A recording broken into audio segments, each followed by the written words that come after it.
Years after the Enbridge oil spill into the Kalamazoo River, the federal government announcing the second largest fine it's ever levied against an oil company. All told, Enbridge will pay more than $170 million on top of what they've already spent in response to this disaster. 24-hour News 8's Leon Hendricks is along the Kalamazoo River tonight with where all the money is going. Federal officials from West Michigan and Washington on hand to announce what Enbridge will pay for their oil spill disasters in 2010. There were two spills. The first and largest was into the Kalamazoo River in Calhoun County. It is not right for the federal taxpayer to have to pay that. It should be the people who actually did it.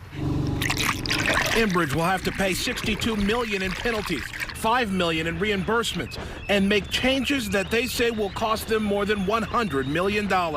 That's on top of the millions they've already spent remediating the damaged river. Officials from the government and Enbridge today proclaimed the river clean.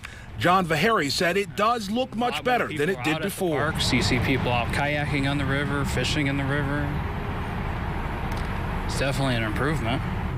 Enbridge clearly proud of the progress they've made on the river. They chartered boats to take the media out for a first-hand look. On our ride, we could see no signs of oil on the river, but Enbridge says their work here isn't done. We're not going anywhere.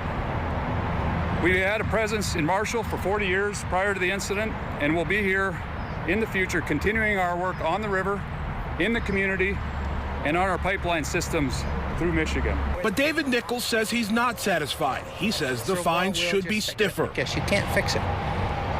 You can't. You honestly can't fix this. For the simple reason is, how can you take all the chemicals out of the water?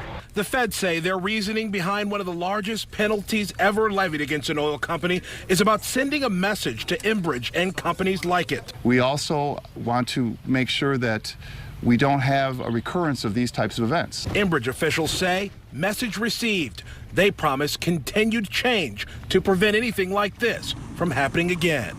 Along the Kalamazoo River, Leon Hendricks, 24-hour News 8. You will have a chance to weigh in on the settlement agreement before it's finalized. We'll post information over at woodtv.com. After that, it'll be submitted to a judge for final approval. We'll keep you updated.